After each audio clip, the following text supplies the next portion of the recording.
Welcome back, everybody, to the Nosebleed Sports Podcast. I am Chris Witt, and with me, as always, is Mr. Adam Schmidt. Adam, how are you today, sir? Doing pretty well. How about yourself? Good. Couldn't get the old music to work. I forgot we had music last week. Yeah, I couldn't get the old music to work this week, but I don't know what I did wrong. I'm sure it was something. Oh, I probably didn't turn the volume up on this. That'd probably be what did it right there, bud. I'm going to tell you right now. You just never know what's going to happen here. You never know. There's a little something. It's gone again. Anyway, welcome back to the Nosebleed Sports Podcast, bud. How you feeling? Good. We'll get our sound engineer on that. Yeah, we'll get the sound engineer to get that thing rebooted. How about that? All right, so we got a big day today. Big news in the sports world. One of the GOATs has officially retired for the second time. Got a little choked up. Did you see the speech, Mr. Brady? I haven't watched it yet. I will probably tomorrow. You said one of the GOATs. I mean, yeah, there's multiple sports. Oh, okay. Multiple sports. I got you. Yeah. I was thinking just no, football. I'm not one of these guys like, you got to call out your GOAT. You got to call him out, right? You got to call out your GOAT. Now, I think, and we'll talk about Tom Brady here in a little bit, because I want to talk about the GOAT deal, and I want to talk about the differences between being the greatest football player of all time and being the greatest quarterback of all time, being the greatest athlete of all time, how all that mixes together. Because let's be honest, I mean, it ain't like Tom Brady's walking out here as the best athlete. Amazing athlete. I mean, he was drafted in Major League Baseball. He's drafted in football. I mean, there's a lot. I mean, that's impressive, very impressive.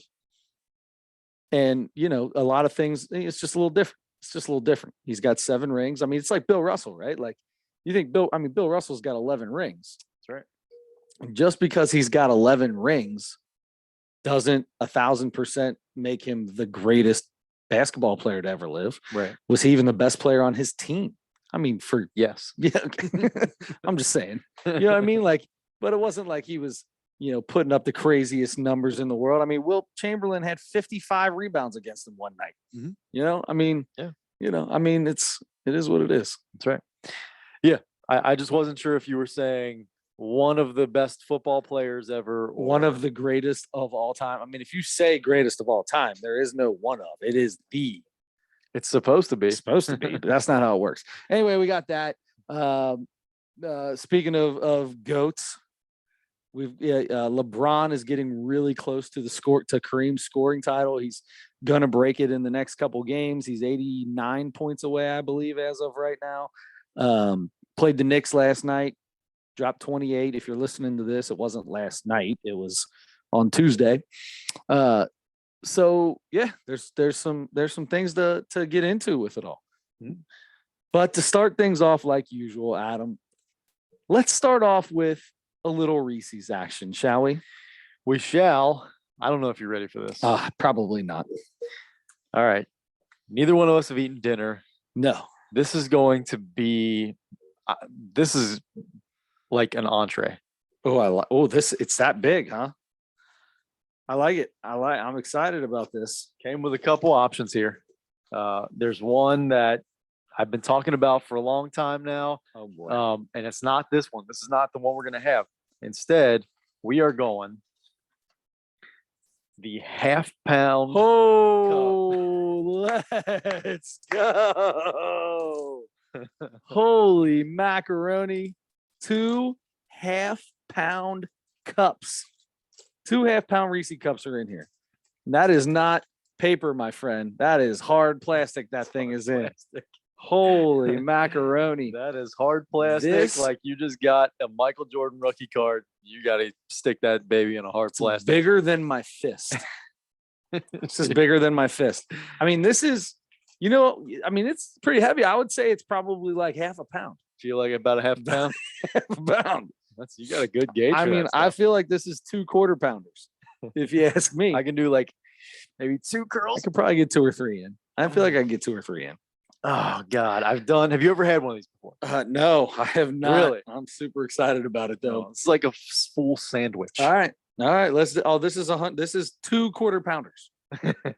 This is eating 2 quarter pounders. Double quarter pounder with cheese. This is a double quarter pounder with cheese. Which is the sandwich I most frequently got as my free meal when I worked at McDonald's. Is it really? Yeah. I may have never had a quarter pounder with cheese. You're kidding. I may have never had one.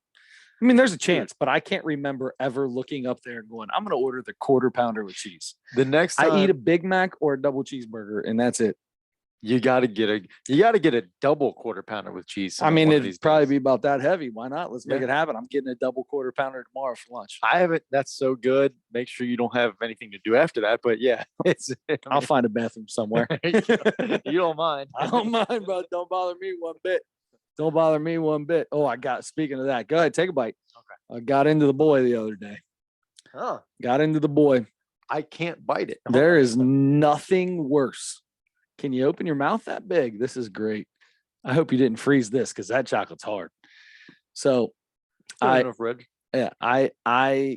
get into the bathroom. Come home from work, walk immediately into the bathroom, drop a deuce. Toilet seats down, dribble all over the seat. Now we all know I cannot stand that. Mm-hmm. Lift the seat up because I'm sitting down to poop. I don't care if you're in a public restroom. I don't care if you're at a concert. I don't care if you're at Wendy's. I don't care where you're at. If you got to pee, use your foot, kick the seat up. Get it out of there. I don't care what you do. Get it up. Because when I come in, I don't want to sit on your piss. It's that simple. No. And I don't want to wipe your piss up either. So I can sit down. That's right. That's even worse. I actually, you know what? Now I think about it, I might rather sit in your piss than wipe it up. All right. Stop talking about that. Anyway, so I'll come out and I say, who went to the bathroom in here last? And all the kids look at me and I'm like, I know who it is, but does anybody want to tell me who it is? Parker's like, I did. And I said, get in there and take care of what you didn't do.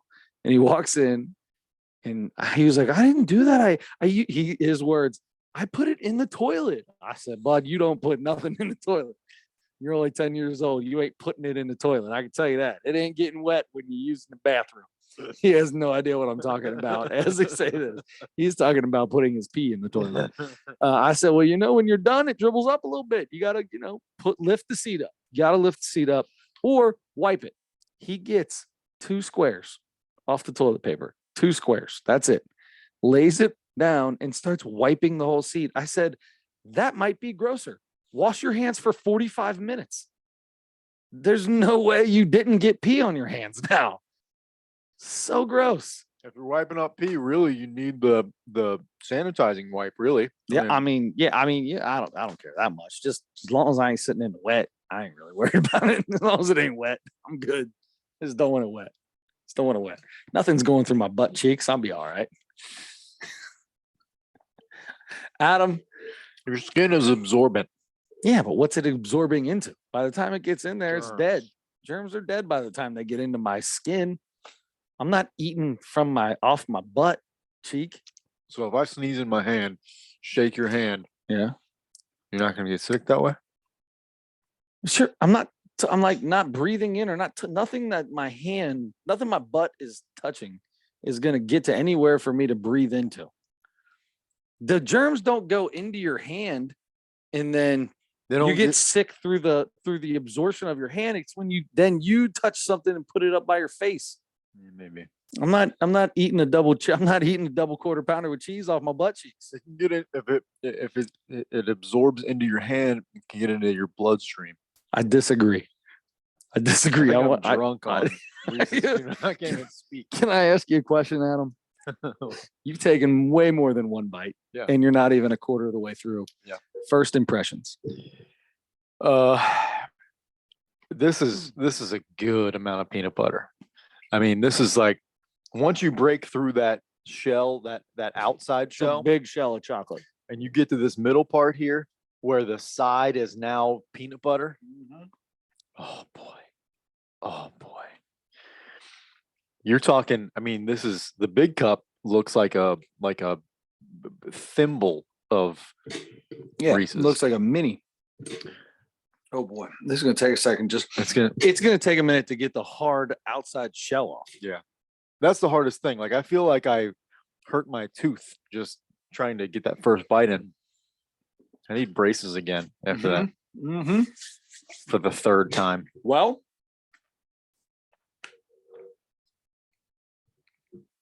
I'm dropping it all over the place. so you're saying it's very good.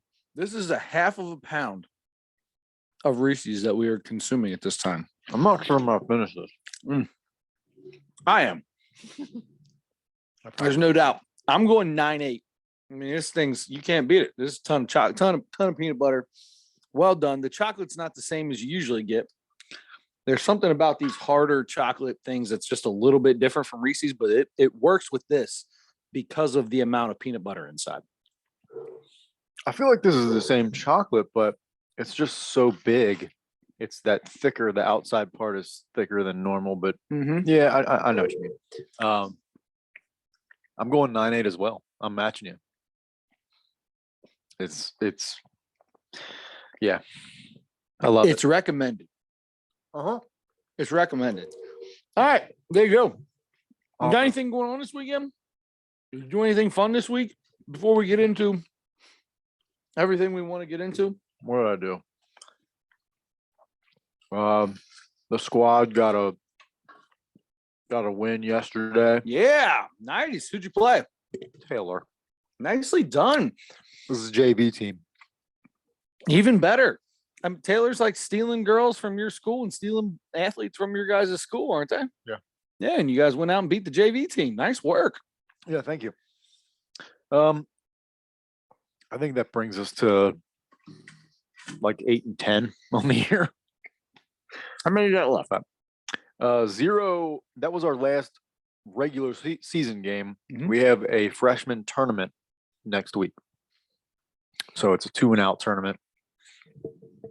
We go first team we play first is the team we've played twice already. Mm-hmm.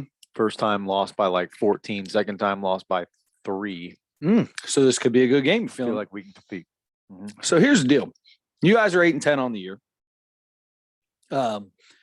You don't have all of the freshmen, right? How many freshmen do not play for you at all? 4. 4. That's a big difference there, bub. Mhm. So I feel like you've done that's pretty well done. Can't win every game. You're at the lowest level of the 3 levels of the high school. You're not expected. You are still training these girls. You're still developing them. You're developing them into what they need to be. So I'm impressed, bud. That's really good. Thank you. 8-10, hoping to maybe let's get this season to 500. I say let's get it to 500. I would love to. Get a couple dubs. If we do that, we will win the freshman tournament. Oh, you know, That would 2 be games, is it? It's 3, I think. 3 or I think 3. All right, so let's get 2 dubs. Let's get you to the finals. Yep. Whatever happens in the finals happens in the finals. But let's get 2 dubs. Mhm. I like it. I plan on it. Okay. You know who else plans on getting some dubs here at the end of going into the middle of the season is Mr. LeBron James. I mean, he's going to try, but the Lakers aren't a great team. Yeah, but they've been playing better as of late. Sure. They got, you mentioned the game against the Knicks. I think overtime win for the Lakers. Overtime win for the Lakers. Still trying to make their way into the playoffs. But the biggest thing is what LeBron is about to do. Kareem Abdul-Jabbar holds the all-time scoring record in the NBA. Mm-hmm. LeBron James is 89 points away. He's averaging like 33 a night. So, in reality, it's probably going to be 3 games away from now. He sat out a game. He's been sitting out some games with sore foot and, whatever ailments that he decides that he needs because he's 38 years old. He's 38 years old. Yeah. Take a rest from the half pound. You're almost got a quarter pound down. I mean, LeBron rest. Also, I'm taking a rest. Yeah. So that being said, what is your thoughts on LeBron James in general, right? They are 24 and 28. They're 4 games below 500. Right now, the 10 seed is the Pelicans, who are at 500. So they've got some stuff. They're on a 1-game winning streak. because the game before that, LeBron got fouled at the end of the game, clearly fouled, and threw what might have been the biggest tantrum I've ever seen, which is why people don't like LeBron. If that's, I understand that there's some excuses that way. That people don't like LeBron because of his crybaby attitude or whatever they want to call it. Mm-hmm. The guy's about to break the all-time scoring record. That's right. He's 38 years old, averaging 33 points a night. He's going to be top 5 in assists all time. Mm-hmm. Can we finally say that LeBron should be on the Mount Rushmore of the NBA? I mean, I'm not saying that Michael Jordan's the one coming down. Don't get me wrong. I feel like we should be able to say something good about LeBron without everybody getting up in arms like we're taking away. I'm not saying he's the GOAT. I still think Michael Jordan's better than him. However, if you wanted to give me an argument, I think you could argue it. Michael Jordan went to the finals 6 times. He won all 6. That's unbelievable. He didn't go to 6 in a row. Right. Yep. LeBron went to 9 in a row. Or was it 10? It was 9. 9 in a row. People talk about it all the time. People talk about it in the NFL. Just getting to the Super Bowl is unbelievable. Look at how many players in NBA history never made it to the finals. Like great players never even made it to the finals. This dude went 9 years in a row as the number 1 option on his team. I mean, you could make an option that you can make an argument that he's better than Michael. At the same time, I don't agree with it. I also don't agree with the fact just because we're talking about how great it is that LeBron is about to break the scoring title, that all of a sudden we're saying he's better than LeBron or better than Michael. Nobody's saying that. We're just saying it's unbelievable what he's about to do. That's right. Yeah. Yeah. We talked about this, bringing this question up, and it's funny. And you know what? It's mostly on social media, but it's leaked because it's so heavy on social media. It's leaked into the regular media that you can't talk about LeBron without having someone automatically have to compare him to Michael. If you say LeBron's great, you're saying Michael's not. If you say Michael's great, somebody has to come back with, this is why LeBron is better than him. Even if LeBron is not part of the conversation, if you're just talking about Michael, it's so silly. Look, it's fun to have those debates sometimes, talk about different guys, but for this to be like this major rivalry for so many fans, it's weird. It's gotten really weird, and it's dumb to make it a contest if a person speaks well of one of those guys, or poorly of one of those guys. It just to turn it into Michael versus LeBron, no matter what anybody says about either one, that's insane. And it does happen a lot. LeBron has been to the finals now half the years that he's been in the NBA. That's impressive. More than half. Is very impressive. That's impressive. LeBron James is about to break the scoring record. That is impressive. He's going to be top 5 in steals, top 5 in assists. That's impressive. It's also longevity. Can we just say, this is amazing? This is something that, how long has it been since Kareem retired? What, 89, 90s? Well, I don't know, somewhere around then. Right around there. It's been, 30 years since we've had somebody get to anything close to this. That's right. I mean, Kobe was getting there, and Karl Malone was getting close, I think, or something. But that's just what I'm saying. I like LeBron James. I think he's an unbelievable basketball player. And if you watch LeBron James play his entire career, and you say LeBron sucks, then I don't want to even have a conversation with you anymore. Don't speak to me. I'm so sick of it. Everybody that I hang out with, kids, my son's age, 10 years old, LeBron sucks. What? What do you tell me why? That's what I've been doing now. Tell me why. Why does he suck? Oh, well, he cries too much. Oh, so he sucks? Yeah. So he sucks because he cries too much, and he doesn't cry. LeBron James gets the Shaq effect, right? It just is what it is. It happens to Giannis too. Giannis gets fouled almost every time he goes to the basket. You can't call every one of them, but you end up getting beat up. Mm-hmm. And when you're big and strong, some of those don't look like they're hurting you because you're not moving, because you're stronger than the person who's hitting you. Happened to Shaq all the time. They literally had Hack-a-Shaq, and a lot of those calls didn't even get called because they just beat them up. And if they got called, they got called. If they didn't, they didn't. But when you're that strong, I'm sick of the LeBron sucks. LeBron's about to break the scoring title.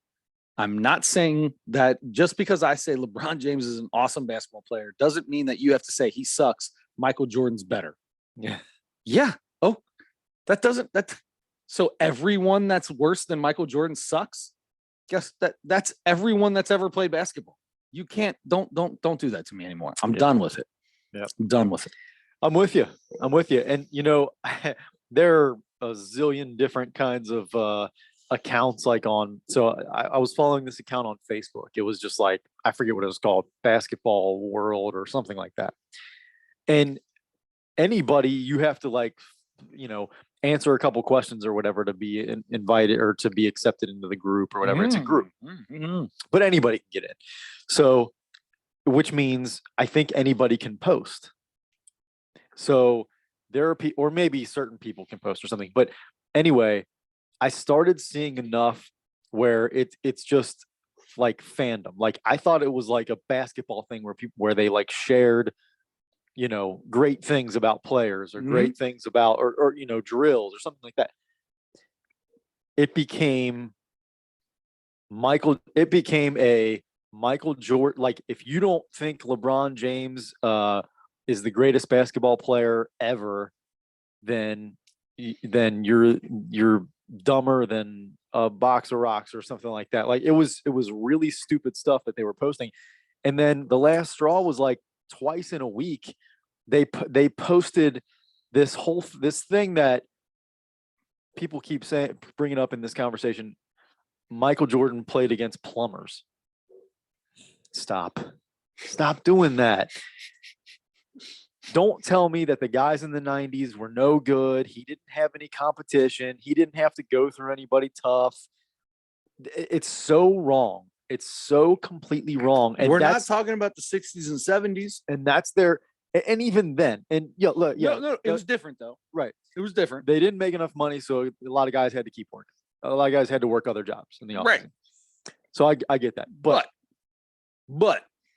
in the 90s, that wasn't the case. No, not even close. There are a ton of Hall of Famers of all-time greats that Michael had to play and that, in the Western Conference, he had to play against in the finals. It's so ridiculous for that to be the argument for LeBron over Michael, that the competition that LeBron plays is better. Look, overall, basketball players are more skilled now. That's how the game works. It's in every sport. It's evolution. It's going to happen always. In 15 years, there's whoever the best player is in 15 years. If then you can just make that argument for whoever the best player is in 15 years that he's better than LeBron because LeBron played against garbage competition. They're not gonna remember how great Giannis was and how great Jokic was and how great even the Kobe. He played against Kobe for the conversation. The Michael LeBron conversation for a while, for 5-6 years, was the same conversation with LeBron and Kobe, and with Kobe and Michael. Yeah. Man, I don't know. Maybe not as much Kobe and Michael, because by the time LeBron got into the league and he started getting that was when Kobe was being hated by most everyone for the stuff that happened in, Colorado and all that other bull crap. And he just wasn't he wasn't thought of as a great teammate. He was, the Shaq thing happened with him and Shaq. It was right before all that. So maybe not so much with Kobe. That didn't start coming until Kobe got to the end of his career. And then it starts like, oh my gosh, who's better? How close was Kobe to Michael? Where was Kobe with Michael? Yeah. I don't know. Yeah. I'm with you, man. I wish people could just talk about one or the other without having to make it a competition who's better than the other. Because even and Michael has always said this. I know I've said this a few times on this podcast. Michael's always said You can't compare. You can't call me the greatest player ever because you don't know. I don't know. I didn't play against Bill Russell and Jerry West and LeBron And James. he loved Jerry West. Was his he thought Jerry West was amazing. Yeah, there were a lot of guys that were all Wilt Chamberlain. He's always talked about that. You can't call me for sure the greatest player ever because it's not fair to those other guys that were the greatest players of that time. And so I believe that's right. It is kind of fun to talk about who's better than who and why and stuff like that. But when and the game changes. The game changed from the 60s to the 70s. The game changed from the 70s to the 80s. It changed from the 80s to the 90s. It changed from the 90s to the 2000s. It has changed from the 2000s to the teens that we're in now. Or we're in the 20s. Yeah. Wow, 2000 was 20 years ago. I know. Isn't that crazy? But I mean, think about that. Reggie Miller, was thought of as the greatest three-point shooter you could ever see in your life with him and Larry Bird, right? Yep. And it's like Steph Curry takes more threes in 1 year than those guys did in an entire season. That's not a joke, right? I mean, it's insane. Yeah. That's crazy. Yep. And he blows those guys out of the water now, too. Yeah, I mean, it's not even close.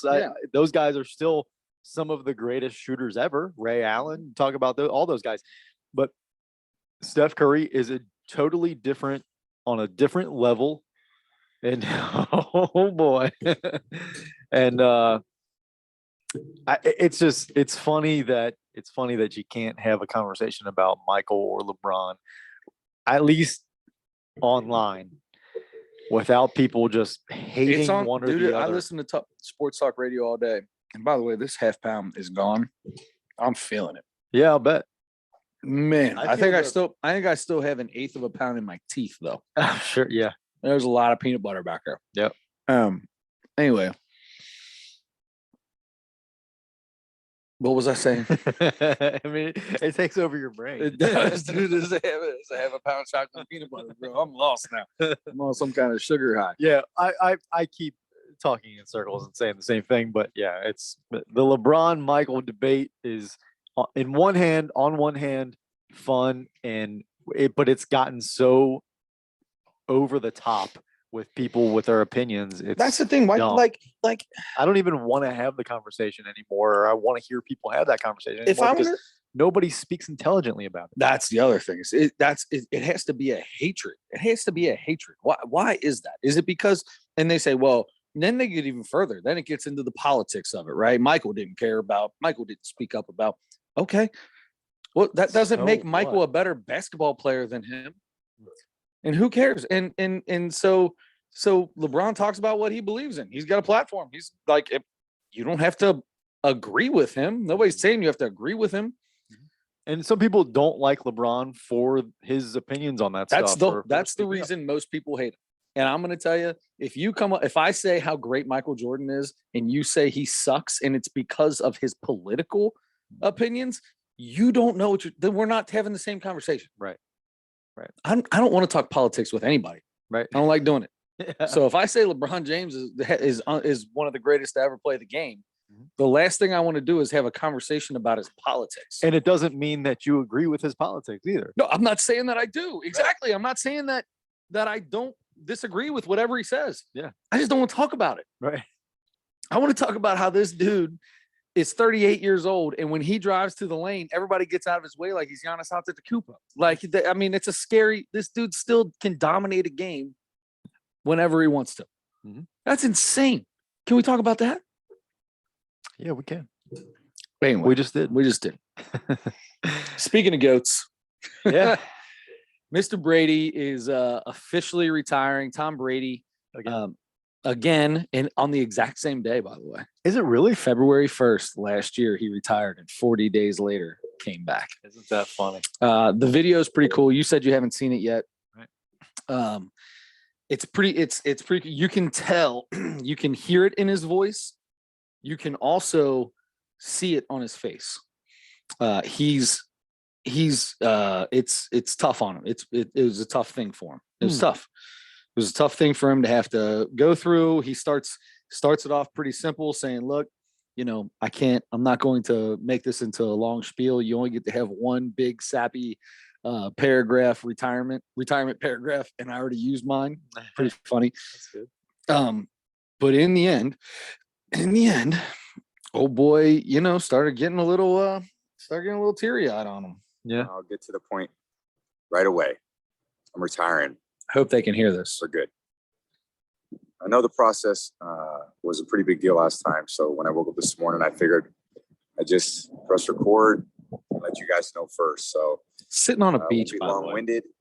You only get one super emotional retirement essay, and I used mine up last year. So really thank you guys so much to every single one of you for supporting me, my family. You hear it? My friends, teammates, my competitors.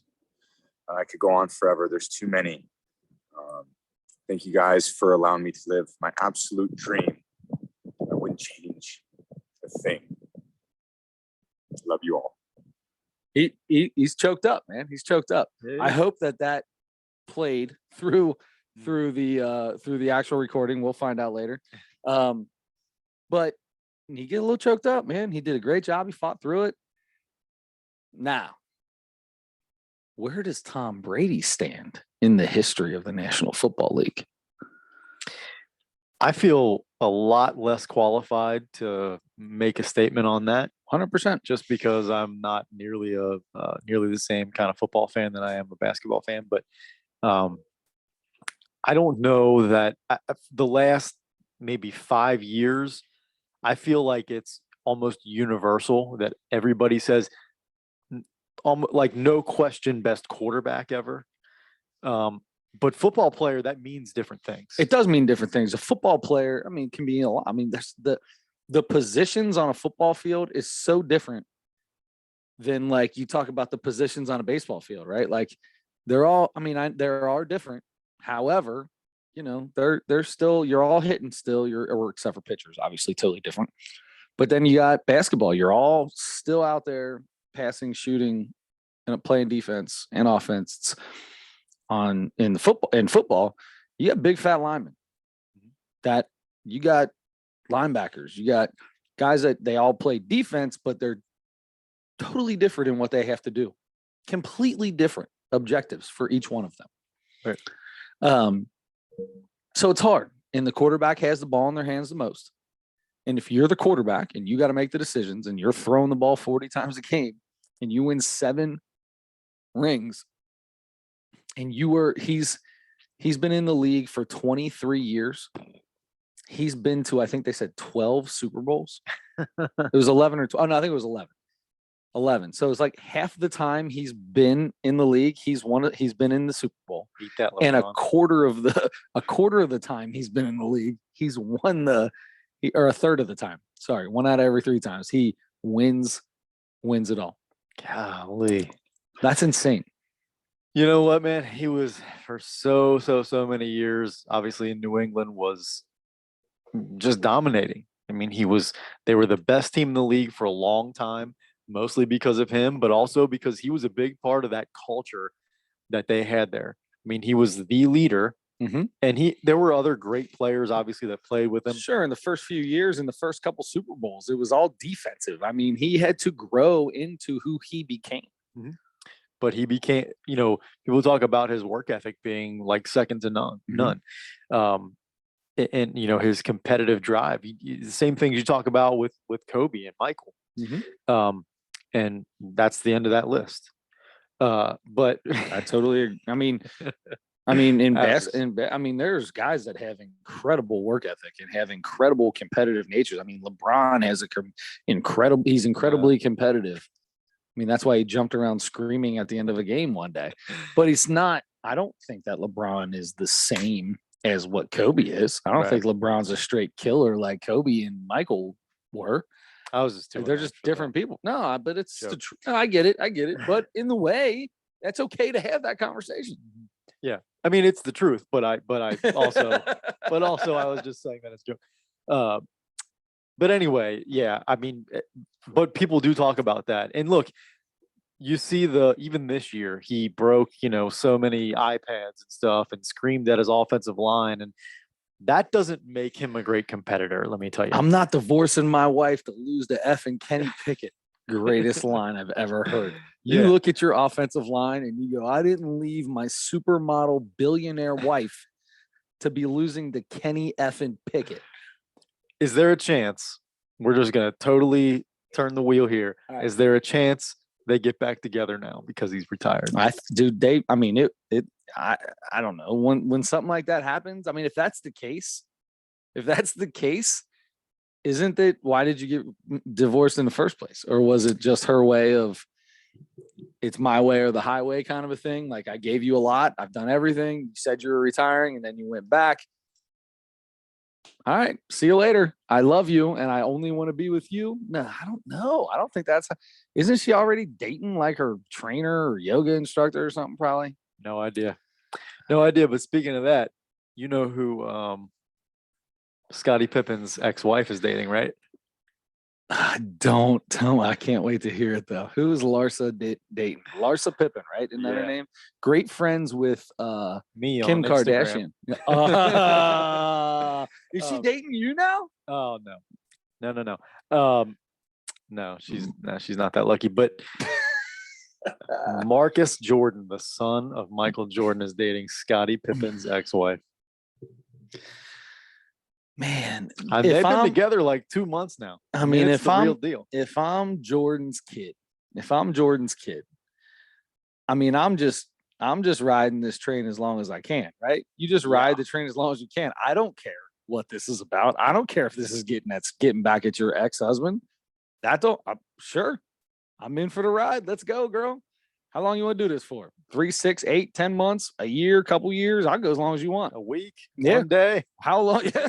How long will it take? Let's just let everybody know it was a one-time thing. That'd be enough for me, but She might be a psychotic lady, but I don't know for sure. But yeah, I've never watched The Real House. Was she on a Real Housewife or any of those? I don't know. Like NBA Housewives or something like that? Real, I don't know. But yeah, no, she's a real handsome gal. Yeah. And Marcus Jordan looks like a normal person. Well, I was gonna say he looks like James Harden. Oh, I thought he looked kind of like an average person. And if you say, I was gonna say, you say James Harden, has he ever got his teeth fixed? Nah, I don't think so. Why would you not be the first thing you did? Jalen Rose has talked about that so many times. He's like, my first NBA check, I went to the dermatologist for the first time in my life and the dentist for the first time in my life. Dude, I'm going to get my teeth done. I'm getting all them. I'm doing those. What do they put them in there? What do they put in there? The Invisalign or something? No, yeah. I mean, I'm doing the porcelain veneers, man. I want some big old white shiny bad boys. All of a sudden, I want to look like Billy Hamilton after year 4 with the Reds. Billy Hamilton went from James Harden teeth to the greatest teeth you've ever seen in your life. I don't even think he knew how to talk for a while. He didn't know how to talk to begin with. I mean, he did. I didn't mean that. Billy Hamilton, I know you watch this all the time. As much as I give Adam a hard time, I enjoy watching Billy Hamilton play. The fastest guy I've ever seen. All that good stuff. But his teeth were jacked up. Otherwise, he knows it, or else he wouldn't have got them fixed. That's right. I mean, it makes sense. I would get them fixed too. I'm gonna get mine fixed for the 3rd time someday. But anyway, you gotta use the retainers they give you. That's what happened to me. I didn't. The last 2 nights I wore my Invisalign retainer. Hurt so bad you couldn't even move the next day. Well, it didn't get that bad. I think I've bent my retainer because my teeth are so different now. But anyway, yeah, like the last 2 nights I wore it, but that was the first time in like 2 months that I wore it. It's so funny. My wife got Invisalign, and when she got done, they were like, "Oh yeah, you only got to wear your retainer like, I don't know, once a week, you'll be fine." Oh wow. And she was like, "Oh no, that scares me. It hurt." Like, she's like, the very end of the Invisalign, my teeth hurt if I didn't have them in, for a certain amount of time during the day. She's like, no, she puts that thing in religiously. Every night she got them retainers in. Good. That's good. I'm not so disciplined all the time, but yeah, man, I don't know. That's tough stuff. But I also believe that you take care of your teeth a little bit more when You pay for them. Yeah. Yeah, I suppose so. Yep, I pay for the little extra like gel they put on it or whatever. The whitening stuff or whatever. Yeah, or it's like almost like a sealant or something. Like oh, you got the sealer on them teeth. You got that Oh. sealer little fluoride action? maybe it's just fluoride. Yeah, they give you the fluoride. Yeah, That's the extra. When you're a grown up, you don't get the fluoride rinse every time. I feel like when I was a kid, you always rinsed at the end. They always gave you that fluoride rinse. Yeah, but it's like they put it on like the swab. Now, or something. now it's a swab. But what would you like? They always ask me what flavor I want. And I'm like, I don't know. You pick. What do you got in there? Nah, and man, they'll go. Here's what we got. They'll go. We've got spearmint, we've got bubble gum, we got cherry, and we got butterscotch. And I'll be like, butterscotch. I swear to God, this happened. It was either butterscotch or caramel or chocolate. It was one of those three things. And I was like, you know what? You pick. She goes, I've never used this before. So if you say I could pick, I'm using we'll say caramel. I'm using the caramel. And I'm like, throw it on. She puts it on. And she's like, all right, sounds good. Well, let's set up the next day. And I'm sitting there for a minute. I'm like, man, this is the first time I ever went to the dentist and felt like I just got done eating candy. That stuff is so gross too because it'll get like on your lips and stuff and Yeah. it like peels and it's sticky. Dude, your teeth feel like fuzzy slippers afterwards. Like you ain't brushed your teeth in a couple weeks. You know when you don't brush your teeth for like let's say you wake up in the morning and you're flying around. It's happened to me before. I'm flying around. I didn't brush my teeth. And it gets to be about 10, 11 o'clock. And I'm like, start rubbing your tongue around the front of your teeth. And you're like, it's amazing how rigid and fuzzy they get when you don't brush your teeth. Fuzzy. Yeah, man. Look, Tom Brady's gonna have plenty of time to. Sorry, brush his were we teeth talking and- about Tom Brady? We're Tom Brady. We got into teeth. But anyway, Tom Brady's retiring, maybe So, for the last time. How do you consider the GOAT in the NFL?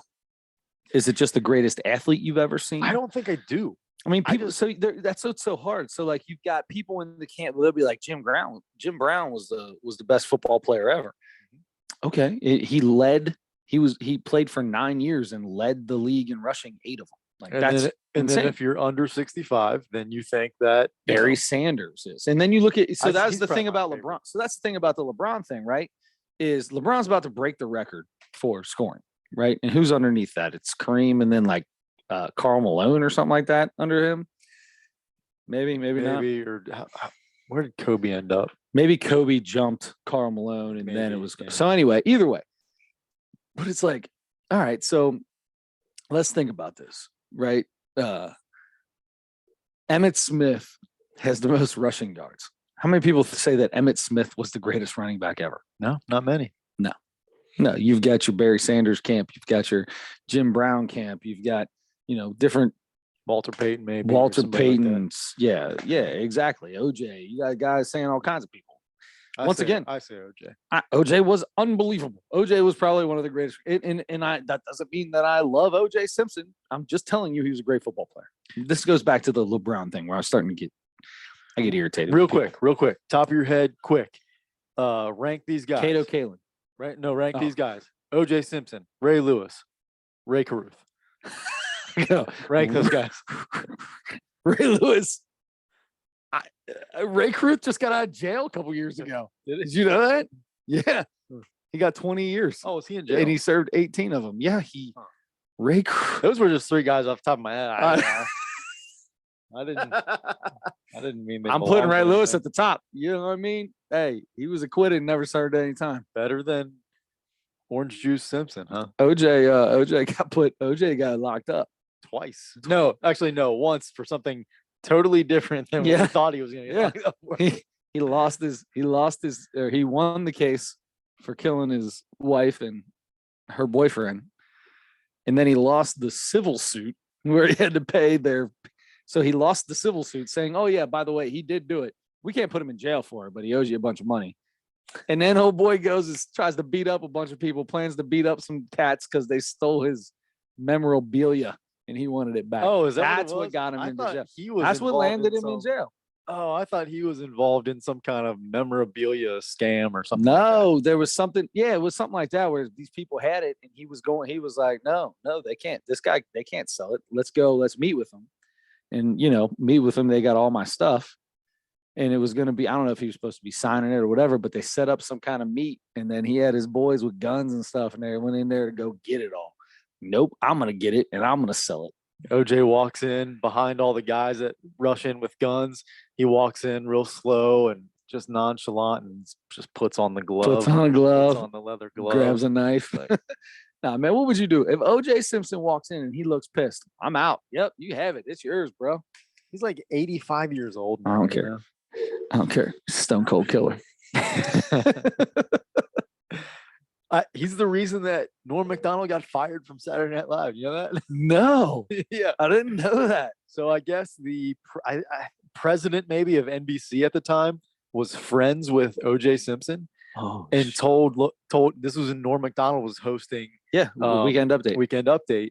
And he told Norm no more OJ jokes. Every single week, Norm is making OJ killed his wife jokes. Yeah. He told him no more jokes because he was friends with him. Norm never stopped. Wow, good for him. Kept doing it. Good for him. Wonder how many warnings he got. How many weeks did he get away with it after the first warning? That man did not care. Yeah, good for him. This is my craft. I got this. Oh, and when it's over, then I get to tell jokes about how you fired me for that. Right. Good for him. Anyway, we've lost track of where we were at. Tom Brady, greatest of all time. I mean, Tom Brady, unbelievable. I mean, Terry Bradshaw's got 4 Super Bowls. He's got 7. Will someone ever catch that? Who knows? Patrick Mahomes is going to his 3rd Super Bowl in 5 years. So, he wins this. He's got 2. Guess what, man? Hey, 2, and he's 25 years old or something like that. Yeah. Old boy's moving, right? Right. He's getting there. Joe Burrow. Burrow's also like the same age as Patrick Mahomes, and Mahomes has been in the league for 5 years. I don't know if that's true or not, but I don't know. I feel like Joe Burrow is so old for being in the league for 3 years. I don't know. How old is he? I think he's 25. 25. Yeah, that sounds about right. Yeah. I mean, most quarterbacks come out after their sophomore year, so they're like 20, 21. Yeah. Well, the greats, right? Yeah, but the greats, you got Jalen Hurts, who's probably a little older too, because he had to do all his transfers and stuff. Mm-hmm. Anyway, we'll talk about the Bengals a little bit next week. Hopefully, we get Mr. Edwards on. He's nursing his voice because he was at the Buffalo. He was at the Kansas City game. Also at the Buffalo game. He was at the Buffalo game as well, and was screaming and yelling at the referees like so many people did. I just want to say this. I forgot I wanted to talk to you about this. Can I just say this? I get that the refs were not that great in that game. I get it. They missed some calls. But let me tell you something. You got the ball twice with under 4 minutes left in the game. Tie score. You got to make something happen. You got the ball back again with 2 minutes and 30 seconds left. Still a tie score. And make something happen. Yeah. And you were the least penalized team in the NFL all year. And you I don't know how many penalties they had, but it was way more than normal. And then everybody says, well, we're the least penalized team in the league. Why? But that shouldn't be that way. Well, here's the deal, bud. The game's getting called away. You gotta go with it. Yeah. And I hate to say it, and it sucks. Well, everybody knows that the out of bounds, the late hit out of bounds, that was not a bad call. That was a normal call. He shouldn't have done it. I mean, even Pratt was pissed off after the linebacker not being a great teammate afterwards. Yeah. But there's a blatant hold on this call, and there's a block in the back on this call. Guess what? I bet there are Raven fans saying the same thing about that Hubbard 98-yard touchdown run when dude hit the Raven in the back on the return. There's blatant calls that are missed all the time. Yep. They're missed all the time. The only one I saw that was like egregious that I thought that has to be called. Out of all the calls, that one has to be called was the late hit on Burrow, the first drive, the second to last drive. That needed to be called. You can't. This is about protecting the quarterbacks, and they're going to protect Mahomes. They're going to protect Brady. They do try. I mean, Joe Burrow is that guy now. He's going to be a guy that's going to get a little extra protection. That call should have been made. Out of all of them, I mean, outside of that, yeah, there were some bad calls. dude, there's bad calls in a lot of games. Every game, a lot actually. of games. Yeah. A lot. Mhm. And the funny thing is, I heard who was it? It was Joe Thomas. They were talking about the hold, how they thought there should have been a hold. It was an obvious hold on the Patrick Mahomes run to get the first down, and then he gets hit with the 15-yard penalty afterwards. And Joe Thomas came on and goes, actually, in college, yes, that is a hold. But the rules in the NFL are slightly different, and where his hand position was and where he was, and his was not beat by his feet or something like that, and all this stuff, and like put out this long thing of why it was not a hold.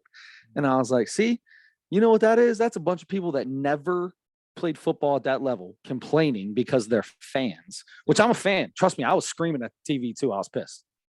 But I take time and I sit back and then you get a guy going, actually, you know, I played this at a Hall of Fame level, was the greatest tackle in the game while I played. That was not a hold. It's like, oh, you know what? I don't even care if you're a Cleveland Brown. You're right. Like you've got more credentials than I do. Of course. Anyway, so what did you want to say? All the people though that would even hear that and be like, no, and just no, right away. No. Yep. Right away. It was against my team. No. That's the other thing. We've had this conversation a million times.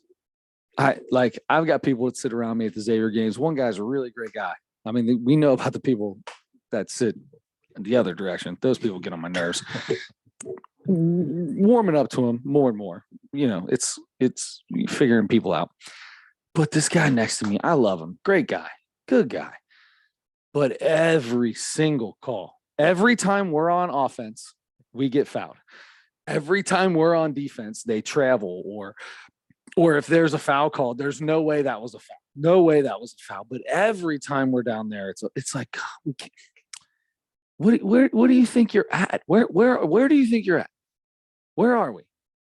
None of these officials went to Xavier, and even if they did, they're getting paid to be impartial. Yep. Like, can we all just sit back and go, okay. That there's a reason referees are all 60 years old. Yeah. Especially at the youth level. That's the one that gets me.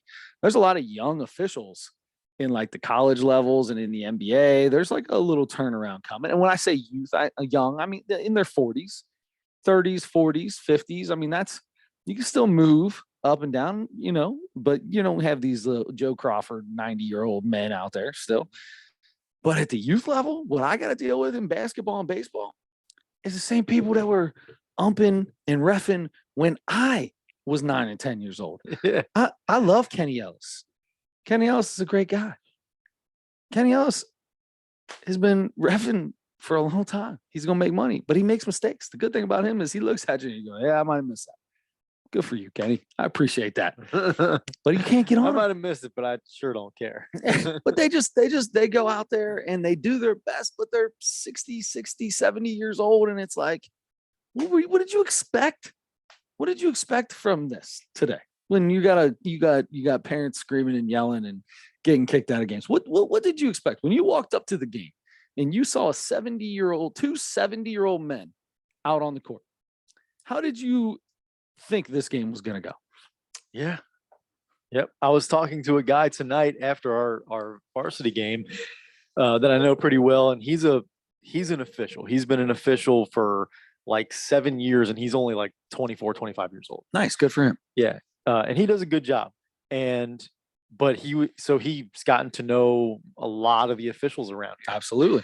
And we were talking about some of those officials, and he's got some inside scoop. And I didn't mean to call Kenny Ellis out either. Me and Kenny got a really good relationship. I love that guy to death. From softball, right? Softball. Yeah, he umps softball, and we've had a lot of fun times. Have I ever told the story about Kenny? You tell your story. I'll tell my Kenny story. So, but it's not really even a story. We just I was talking to him for a little bit after the game today, and we were talking about at least a couple certain officials and stuff like that. And he was talking about, we got some guys that are just, Yeah.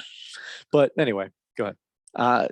Softball. I may have already told this story. I think I did when the hat, the stuff where they were checking the hats and the gloves for foreign substances in the Major League Baseball got big.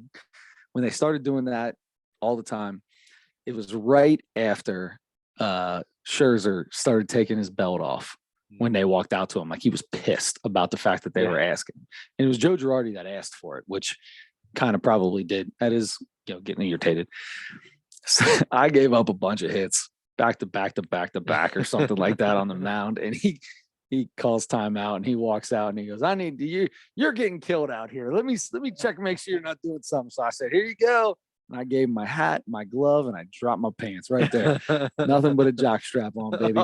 I mean, I had a pair of sliding shorts under it, but I got my jock strap on, cup, everything, just right there. And oh my God, I should have known. He turns around, runs back behind home plate. This is so funny. He tells that story he refs like half our basketball games.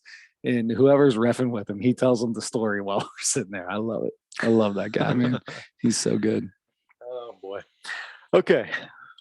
Where are we going here? I don't know. What were we originally? Oh, we started talking Brady. about the Bengals. Congratulations, Tom Brady. Congratulations to the Bengals. I don't know. Congratulations to the Bengals on your loss. No, congratulations. How about this? Congratulations to the Bengals for making it to the AFC Championship again. After those first couple of weeks of the season where you're like, oh, okay, that was a one-time thing. I was never worried. Never worried. Yeah. I knew the whole time they'd be 13-4, and they would be 13-4 if they got to play. I called it 13-4. They would have been 13-4 if we got to play that whole game. I think so. Yeah. And you would have. Yeah, I do think so. I definitely do. Well, they did end up beating Bills. Yeah. So, all right, we should get to our Mount Rushmore. Let's do that, sir. And that is working comedians. We're gonna say it like that. I like that's just comedians. So we've done the all-time comedians, and that includes some guys who are no longer around. Your George Carlins and guys like that. Yep. You all right? And my phone's about to die. Oh, okay. It's dead. Okay.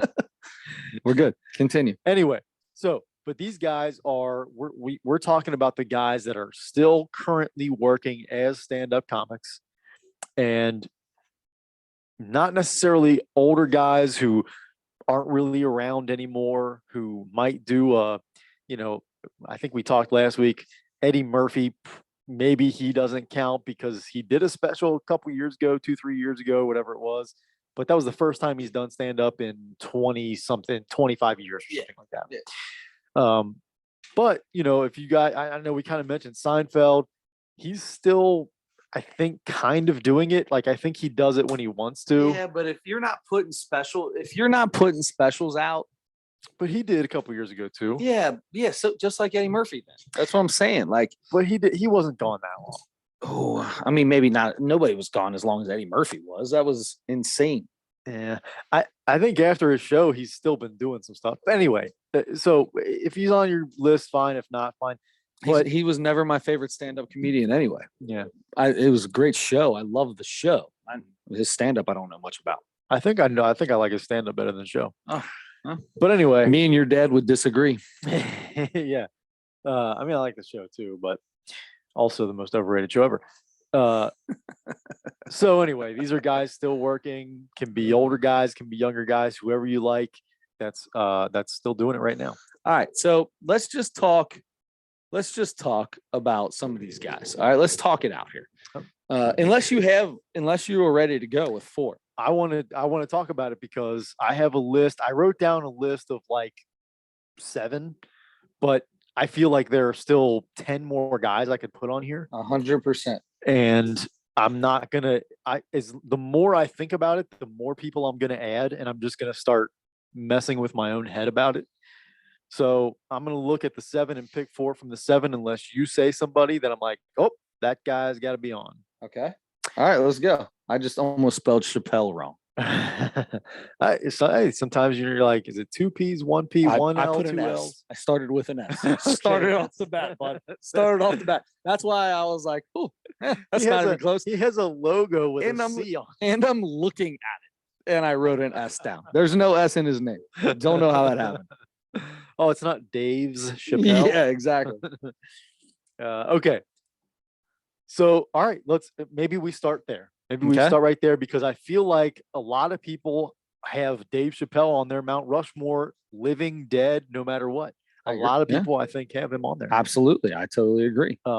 he's certainly still working. He's at a point now that, and I know I've heard some comedians talk about this, how it's kind of, they don't like it, and I don't blame them, but he'll show up in New York or LA, and he won't have a plan set. He'll show up at the biggest club, and he just starts talking or whatever, right? And when he walks in, they're like, "Oh, you're on whenever you want to be on." And that means somebody's getting bumped, or the next guy that was supposed to go on, or the next 3 guys, or the next 3 or 4 guys of the rest of the night, because he'll go on and just for 3 hours, he'll be up there. And that's not an exaggeration. Yeah. And it really upsets some of those comedians that are like, "Hey man, I'm trying to get 5 minutes up here because I'm trying to get people to like know me. who the heck I am."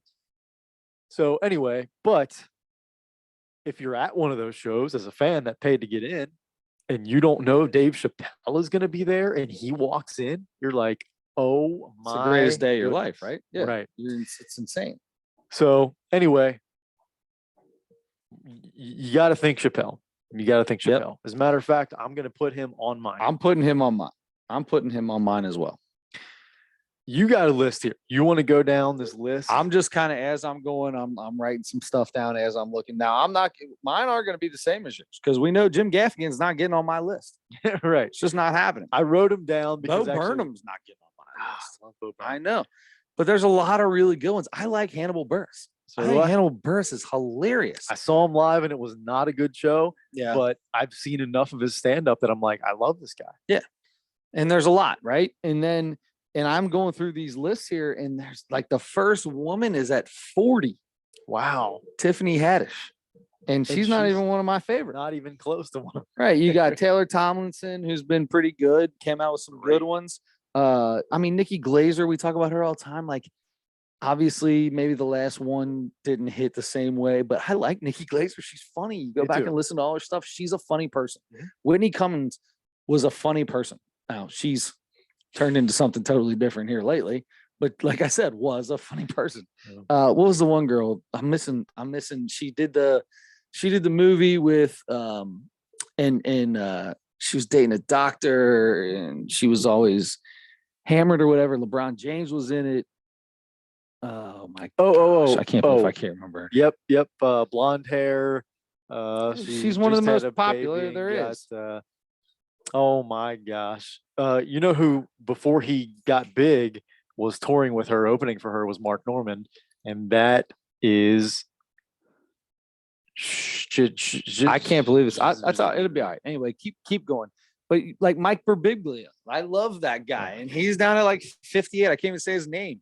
Chris DiStefano's at 57. I mean, they had Kevin Hart in the 50s, right? Like, that's insane. Yeah, or he was in the 40s. Sorry. Dimitri Martin's on here. I mean, there's so many good ones. So many. Whitney Cummings and Nikki Glazer, 62 and 63. Like, that's crazy. That, to me. Ali Wong is so good. She's a 66. I like Ali Wong. She's good. Eric Andre, that's your tasteful guy, right? Like, that's gonna be an up and down kind of fella.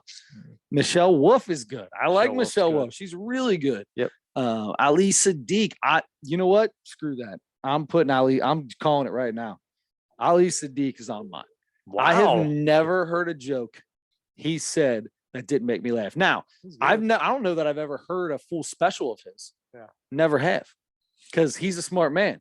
You can't just go out there and get a special of Ali Sadiq. You got to pay for it, no matter what. Like, if you want to see any special he's done, you're paying for it. It ain't on YouTube. It ain't on Netflix. It ain't on Hulu. It's not on any of the streaming platforms. You want it, you got to pay for it. You'll get some YouTube, some clips, but you're not getting a set. That might be another reason I like that. You know who else is exactly that same way? Who's that? You're paying for it because all of his specials are only on his website, and you have to pay for them. That's Louis C.K. Louis C.K., but that's only because. Yeah. Anyway, well, Kyle Kinane. Sorry, Louis C.K. is on yours. I bet Louis on mine. Yeah, I figured Louis C.K. would be on yours. He is. But there's a lot of really good. These guys are odd. Like, there's a ton of really, really good comedians. By the way, I just a couple months ago bought the full package, so you can buy different things. Bought the full package on his website that has all of his specials and his show Louie that was on FX. Yeah. I've been rewatching that. I wonder if it has the first, because he was on, that started, I think, on HBO, and it didn't run for a full season. That was a different show. Yeah, but it was called Louis too, wasn't it? It was called Life of Louie. Life or something like that. Sorry, Life of Louis. But I watched the very first episode of that when it first came out. This over 20 years ago, probably. I bet it was 20 years ago. Maybe not 20, but I bet it was close. Maybe. Yeah. And it's HBO. He walks out naked. He's in his apartment and his wife does something, and all of a sudden he's just standing there naked. And I was like, all right, buddy. Good for you. Good for you. Wish I had that kind of confidence. Yeah. Joe List, 74. Love Joe List. Joe List is so good. Jeff Ross is way down there. Tom Papa's really good. Yep. There's so many good comedians. Patton Oswalt, Natasha Leggero. I've never heard her actually do stand-up, so I can't say that. She's good. Eliza Schlesinger. Up until her last one that got me because she took 15 minutes to stand up there and tell me all about what she believes in. I don't care what you believe in unless it's funny. Yeah. Make it funny. Stand up and do anything you want, but make it funny. That's right. Oh, sorry. I got to make sure this is working. You're good. I just went to low power mode, which I don't know what that means. Jeff Foxworthy's on here. I'm trying to find who this is. Pete Holmes is another good one. Listen to these guys. I'm almost into the hundreds. Michael McHale, Aziz Ansari, Phil Wang. Some of these, here we go. Wanda Sykes is still in here. I can't find her. And I'm so mad at myself about this. Mark Maron is at 99. Fortune Feimster 100. Dion Cole 101. This is insane. This is insane how low some of these people are. Ron Funches, listen to these names. There's so many of them. And then you get into the really good ones. Bill Burr, Nate Bargatze. I was just gonna ask Joe Diaz, Tom Segura, Theo Vaughn, Sam Morril. It just keeps on going on and on and on and on. And I never realized Big J Okerson, Pete Davidson, Trevor Noah. Okay. I don't know, man. This is a very difficult thing because there are so many great comedians that are working right now. How do you make it in comedy with all of these people doing it? I know. It's really a comedy boom right now. There's so many and so many good ones. Yeah. There are a ton of people out there. So I Miss Pat. You named a lot of people. I did. I'm sorry. I was just running through this list. That was great. It's insane. I've got 2 on mine so far. You have 2 on yours. Here's who I have left on the list that I wrote down. Bill Burr, Chris Rock, Kevin Hart, Brian Regan, and Jim Gaffigan. Okay. I'm not going to put Jim Gaffigan on there because you've talked me out of it. Don't let me do that. No. But Amy Schumer is who I've been trying to say this entire time. Her show that was on, I think it was on Comedy Central. At one point, she was the sketch hottest show. comic there was. Yeah. That sketch show she had was really funny. Yeah. I thought it was really good. And she's funny. The last special or 2 of hers, I wasn't as into. Yeah. But I've seen specials of hers before where I'm like, oh yeah, she is funny. And especially because I mean, her variety show or whatever it was, sketch comedy show was good. It was really good. Yeah, Amy Schumer's another one. So I'm going to put Bill Burr on there. I'm putting Bill Burr on mine. Good. So that gives us 2 of the same out of 3. I've got Ali Sadiq. I don't know if I jumped the gun, but I'm not going to put him on there right now. I'm going to go Nate Bargatze. Yeah. Nate Bargatze's on mine. He's really good. I've never heard a Nate Bargatze joke or special that I did not fully laugh the entire time. Yep. You're going to be excited about what's coming up here. So here's the deal. So here's my next ones that I'm thinking. Okay. You gave me a list of yours. Are any of those people on yours? Or were you just saying people that No, I'm going to pick. You are picking out of something in there? For my last one, it's going to be between Chris Rock, Kevin Hart, and Brian Regan. I love that. So Kevin Hart is great. Tom Segura. I know. And Theo Vaughn. Tom Segura is absolutely hilarious. But the one that I didn't say yet, that might be my favorite of all of them, is Joey Diaz.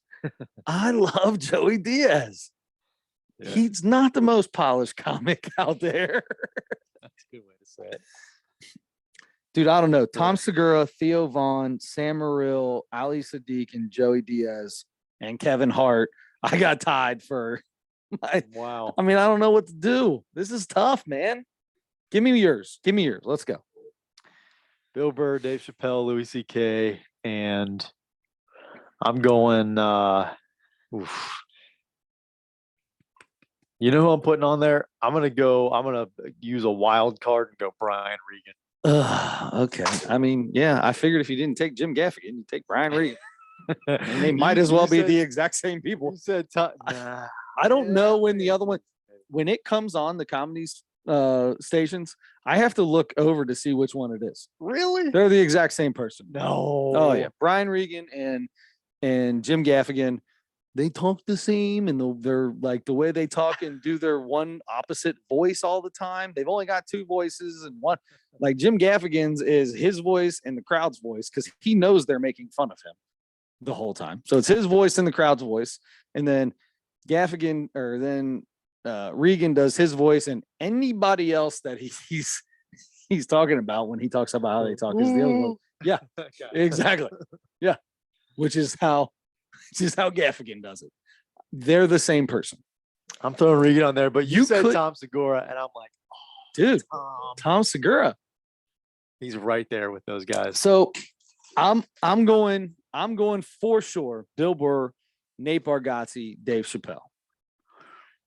Theo Vaughn is so funny. I know. He's so funny. Man, I would have put Nikki Glazer on this until her last special.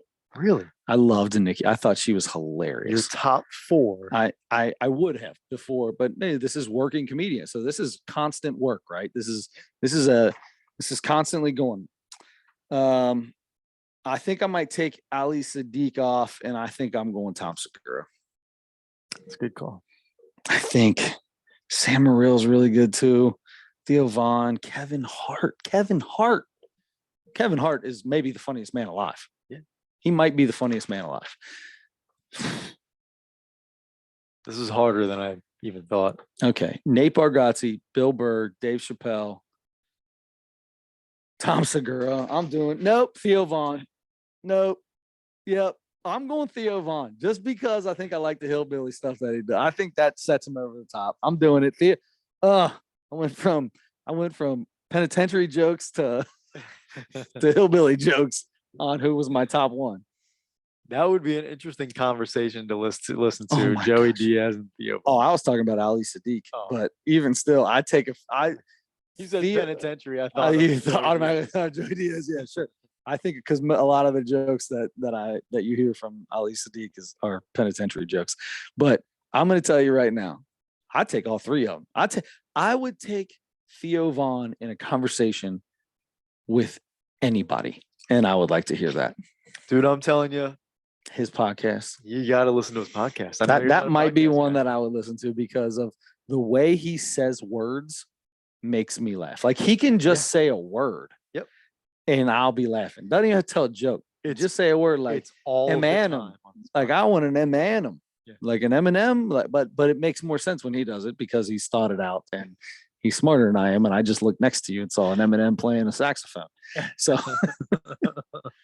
like the baseball ball or something. I don't know how he does it. He just does it really well. He does it really well. He's so good. Yeah. Yeah. All right. Well, we've got our four. There you go. All right. Speaking of comedians. Rethinking this. Speaking of comedians. And one that we have already spoken about today. Yeah. Because he is on your list. Also has come out with a new special lately. Nate Bargatze. Usually before we pick next week's stuff, we talk about the comedy thing that we didn't talk about last week. We never rated. Oh yeah, Andrew Santino. That's right, Andrew Santino. Andrew Santino. We got one more piece of business here before we get the old baby boy. We can make this really quick. Let's make this real quick. Good. Okay, so Andrew Santino. You wanted to skip right over him? Skipped right over him. Oh, let me write my number down. This poor guy was like 4 weeks ago. I feel so bad for him. You know, it's like when somebody's waiting for Siskel and Ebert to come out, and they just like, well, Siskel's sick. Well, Ebert's got the flu. We just want to know what our movie's going to get, see how much money we're going to make. Let me write something down here. Okay, I think I got it. Cheeseburger is the special on Netflix. I'll start off. I told you last week I watched the special, and I was like 1.9 or something. I was going to give it. Dude, this is totally different. Good. This was so much better than the special I watched that he did that I found out came out in 2017. Long time ago. Like, old boy's gotten very good. His Joe Biden joke. My favorite thing is, I can't remember exactly how it went down, but my favorite thing that a comedian does, and Bill Burr does it all the time, and we even joked about it on his last one at Red Rock. He will say something politically, something most of the time, or, whatever about women, whatever, that gets the crowd like, woo, yeah, tell him. And then and I'm looking at him going, wow, y'all stupid. He's about to say but right now. And then he comes back with that but. He was talking about, that's what it was. It was global warming. And he was talking about, good for that girl to get out there and speak on what she believes in and be so passionate about it. Good for her. And everybody starts cheering. He goes, but you're kind of a little bitchy asshole. And I was cracking up. I love that. No matter, it's just, I love those kind of jokes. I love seeing people do that. He did it a couple times. There's a lot of stuff in here. There's a lot of stuff in this special. And he kind of covers a lot of different things, anywhere from, he did a really good job with the joke that I made earlier before off the air, where he starts off talking. This is one of the first jokes he had of the day, where he starts off talking about what he does when he takes care of himself.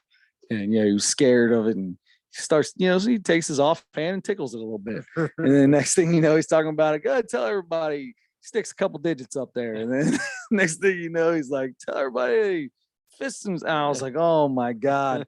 He did such a great job of just playing that a little higher and higher and higher and higher. I was cracking up. Yeah.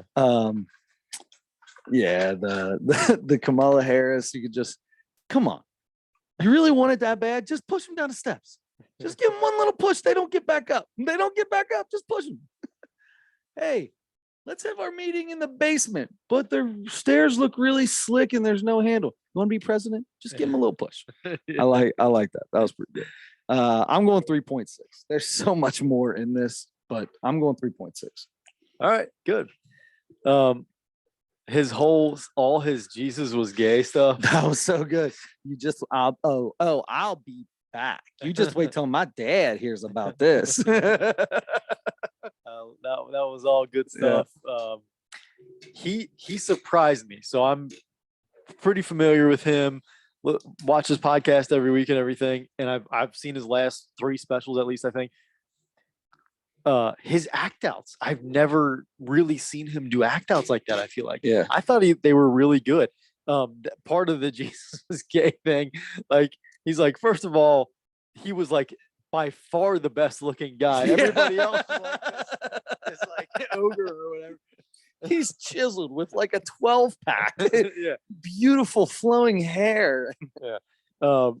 That guy, and then he was talking about the super soaker. He did the sound effect for the super soaker, and then talking about he was doing like stuff about the medical profession and everything, and then he went into the story that always goes. They told him he would never walk again. What happens? always walks again. He's like, don't zoom out. I don't want to see it. Yeah. He's like, there's something about like you see the guy baby deering on the parallel bars or whatever. He did that really, really well. I thought that was funny. Anyway, a lot of good jokes in this thing, and he was funny. I have a 3.9 down. There you go. We're pretty close. We're close. What is as high as we go? 5? Yeah. Yeah, I mean, I feel like I could have gone 3.9. For some reason, I thought 4 was the highest. I don't know, I went 3.6. I feel like 3.9 to 4.1 is, if 5 is the highest, then I feel like that we just had so many that have been in the middle. We've had some mediocre stuff going here lately. I'm fine with giving that a 4. I'm going to replace it and I'm going to go 4. Nice. Yeah. Okay. I'm totally fine with giving that a 4. I thought that was really good. Yeah. I mean, that was every bit as good as that Kyle Kinane, and I love that Kyle Kinane one. Ooh. Yeah. I loved that one. Kyle Kinane's great. Yeah. All right.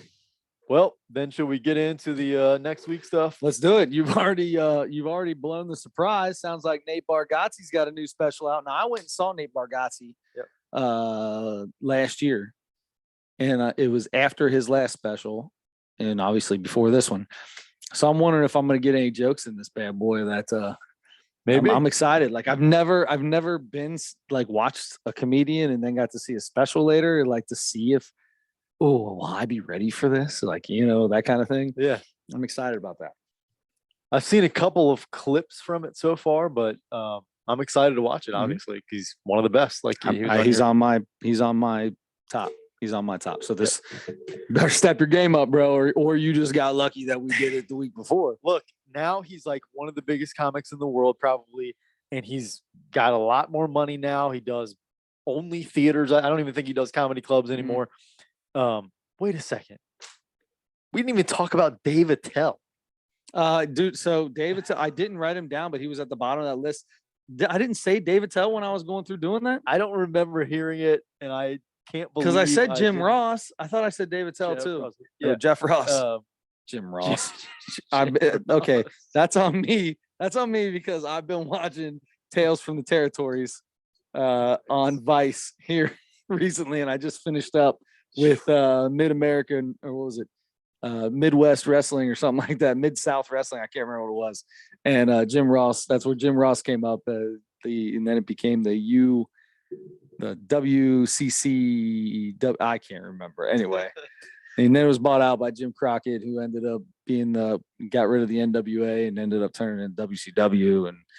And when they bought it out, he left. And then, he started out when he was like 17 years old. Wow. Yeah. As a ring announcer. And he was just as ugly then as he is now. Yeah. The difference is when he first started out, he could talk out of both sides of his mouth. Which usually isn't a good thing. But unless you've had a stroke.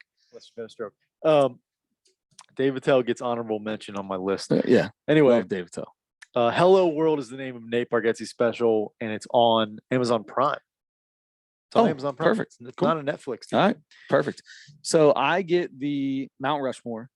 And Adam, this is going to be right up your alley. I don't know how we've never done this before, and correct me if I am wrong. Okay. But I think I'm going to go with the Mount Rushmore of household cleaners. Okay. You got your Lysols, you got your bleaches, you got your Odo bands, you got your off brands. Yeah. I want to go with because I mean, Pledge, there's a lot of them out there. Yep. What is your Ajax? What is your Mr. Bubbles, scrubbing bubbles? Bubbles, yeah. And then you got the toilet guys. We didn't even get into the toilet fellers yet. We didn't even start talking about toilets. The twisted nozzle, that little bent Z nozzle so you can get up underneath the rim. Oh, yeah. Oh, yeah. Got to get under there. Man. How often do you clean your toilets? Every time somebody's about to come over. Nice. I guess we're probably the same. All right. I like it. There you go. Yeah. There you go. So, I like that too. Yeah. Nate Bargatze, Welcome World or something like that. Hello World. Hello World. Mount Rushmore of household cleaners. Hopefully we get on Mr. Andre Edwards. He does owe us an a cappella singing because he lost. I can't wait to hear what he's gonna sing. I don't know if we're gonna do if he wants to do it over Zoom or if he wants to do it a different time. I'll give him that option. We can do it a different time and meet up. Yeah. Spring and summer's right around the corner. We can always go meet him somewhere, sometime. I play a lot of baseball tournaments on the west side or on the east side. Out his way. He's Lakota or something, I think. I don't know. Anyway, he's up north. Yeah. So I could go out that way or Liberty Township. We could figure. We can I'll bring the stuff with us.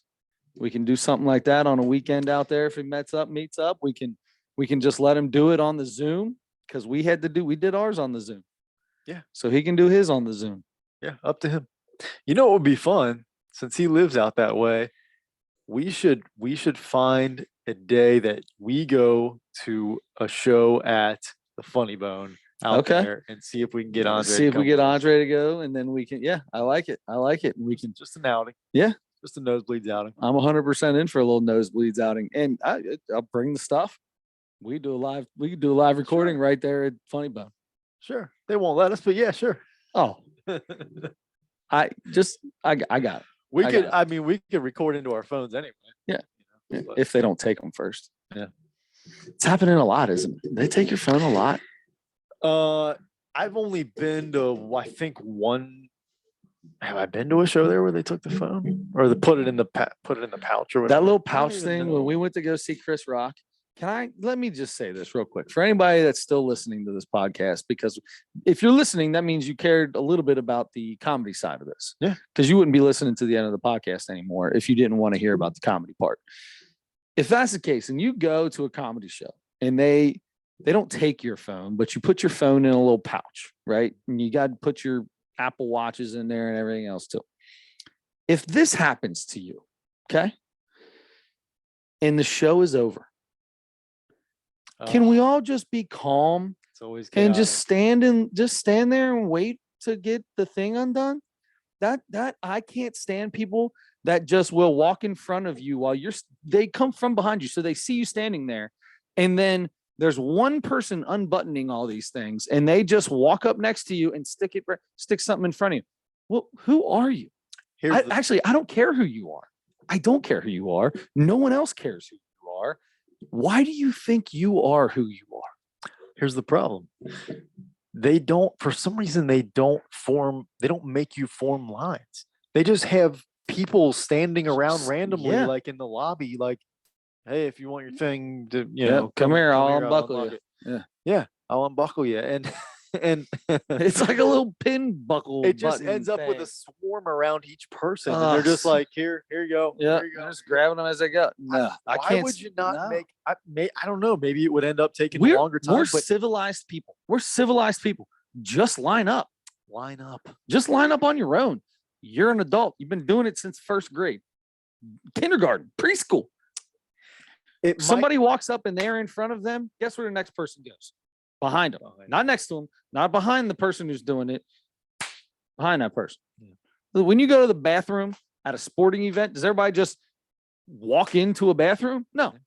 You walk in and you go, oh crap, the line's over there. Oh, hey, are you in this line or are you in that line? Oh, okay. And you find the end of the line and you stand in it. Otherwise, you'd have four people standing around peeing into each urinal at the same time. I mean, let's just bring the troughs back. I know you'd do that. Bring the troughs back. I got no problem with it. I'll share a urinal. I would, as long as we don't touch. I would get my hand stamped and drive home and go pee and come back. I mean, the trough urinal is basically sharing a urinal with 19 other dudes. I will not. Have you ever peed in? You've peed in a trough. I have 100%. You live in Chivy. The field house, not the field house. Harvest Home, still to this day, is one big giant trough. I'll never do it again. I won't. I don't mind it. I'm not looking at you. I don't think you're looking at me. What's the big deal? I think you're looking at me. Why would I care to look at what you got over there? Well, you might not. But who knows? You know what? And if somebody else wants to see this little button, come on over, take a look, bub. Tweety Bird's sitting here in his nest, just waiting to say hi. A couple of eggs underneath sitting on. If you want to, come on over, bro. I don't care. Oh my God. And if you giggle, I'm gonna laugh at you for looking. Yeah. What's worse? Fair. What's worse? Somebody laughing at you because they say you got a little thing down there while you're peeing, or them for looking at it? To me, it's worse that they look at me and no laugh way. At me. Yeah, they're worse. They are 1,000 times worse. Man, you listen. Some people grow or not show. It just is what it is. That's part of what was the English girl. That was one of my favorite jokes ever. The black girl, she was English. She did she was or British or whatever you want to call it. What was her name? We watched her. Yeah, anyway, sure. One of her jokes was she loves getting with white guys because it's like she's a magician. Like with a black guy, it's just there, and then it just kind of stands up, but it's still just there. With a white guy, it's like, oh my God, and then oh my gosh, I can make things grow. I thought that was one of the funniest jokes I've ever heard. So good. Sorry, it got a little graphic at the end. I apologize. No, that's okay. Apologize. It's okay. I just like making Adam feel slightly uncomfortable. I don't want. Where was I? I was somewhere recently that had a trough, and really. Yeah, dude, I haven't seen a trough since you know when last time I saw it was when we last time somebody's birthday party was at Harvest Stone. One of the little kids, one of the nieces or whatever. I don't know if it was Jen or Lauren or who, or maybe it was a baby shower, but we were at Harvest Stone. I think it was like literally right before COVID. That was the last time I peed in a trough at Harvest Stone. I mean, it's been so long since I've been in those bathrooms. I just assumed they were remodeled by now. No. Well, I mean, not as of then, but that was, 3-4 years ago. Come on, Chivy. What are you doing with my tax money? Get some new bathrooms, right? I mean, gotta do what you gotta do. Boy. Nothing wrong with it. Nothing wrong with it. Maybe the ones, that's the one towards, you've got the regular bathroom that's inside the building. That's not one.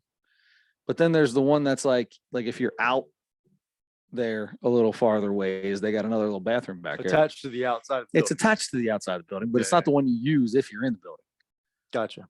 Right? If you're in the building, you get an actual bathroom. But if you're outside the building, you got to use the trough. It's on the back of it or whatever. Oh boy. I love a good trough. I remember being I think it was Chicago for a Cubs game. First Cubs game I think I ever went to. So I was probably 12, 13, 14 years old. And you go to the bathroom and you're just sitting there peeing. And this is a U shape. So there's guys on the other side of you, just like there ain't no border in between. It was just a big old U shape. Yeah.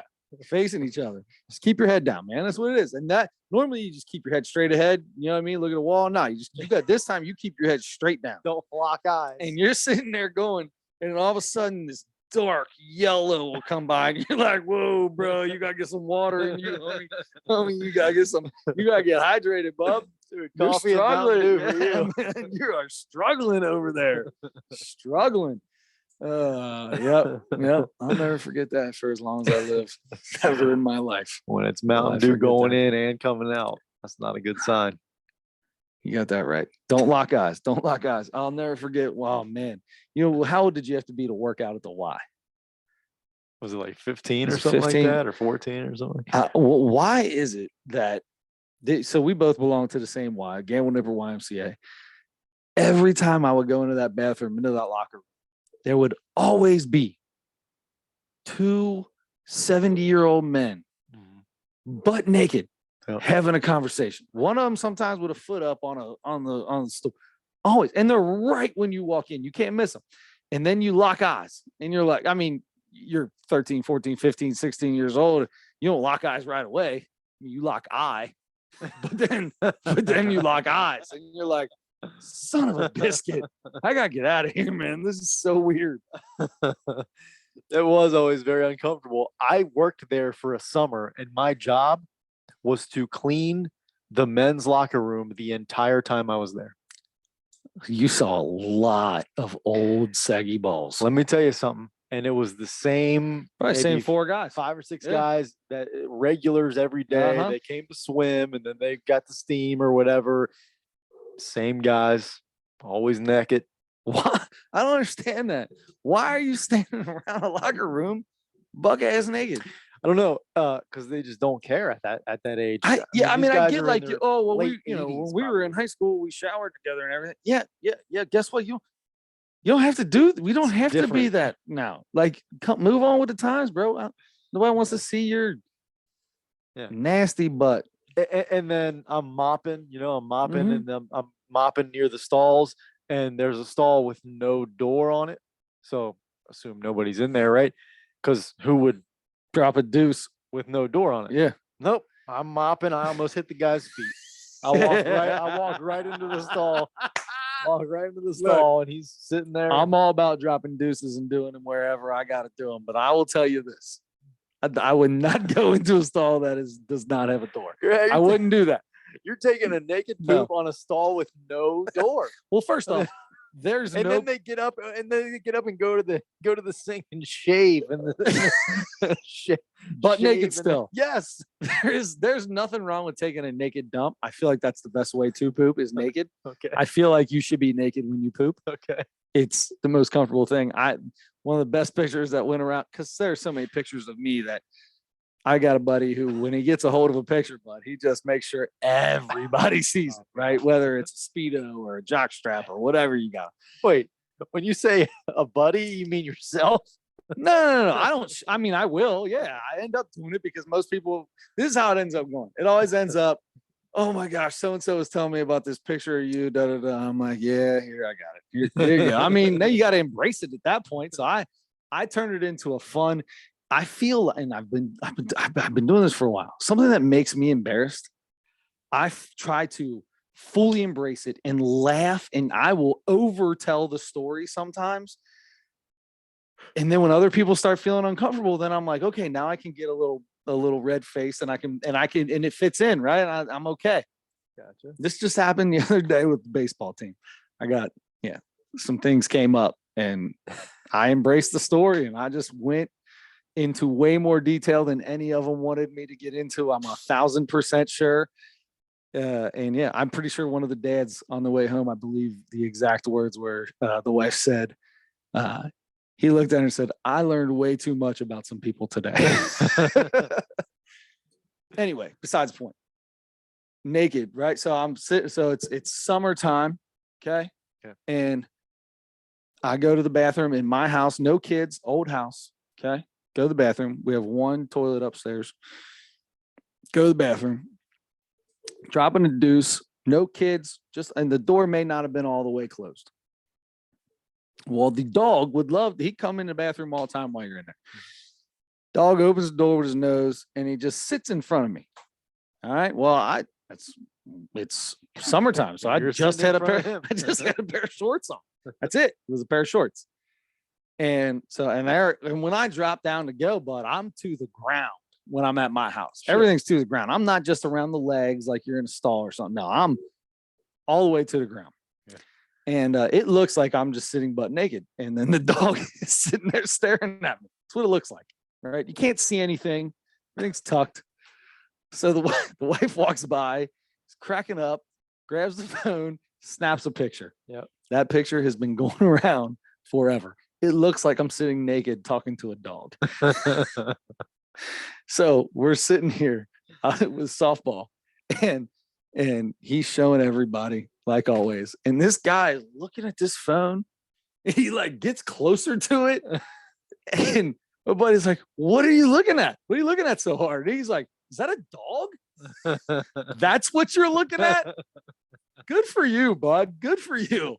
Good for you. You're the only one that was looking at the dog, not my naked body with my rolls and everything else I had going on. You know, when you're dropping a deuce, you got the elbows on the knees. You're not the best posture. Sure. So even when I was only, maybe $180, I still had some rolls going on the side. Because that posture is supposed to help. 100. Oh, dude, I'm a mover. When I'm dropping a deuce, I'm leaning forward. I'm leaning back. I'll get a little side to side. Sometimes you got to feel like you got to open it a little bit. You know what I mean? Uh-huh. So you use the porcelain to hold one cheek, spread the other cheek out, pull the other one back, and you get a little back and forth. So you get that. Sometimes I feel like I just need to open up. Like I got one more in there. Just come on, baby. Come on. I'll rock her out, baby. I'll rock her out. I'm moving all over the place. All right. That's enough. We got to stop. I could do this all day. I've said these same stories a million times on this stupid podcast.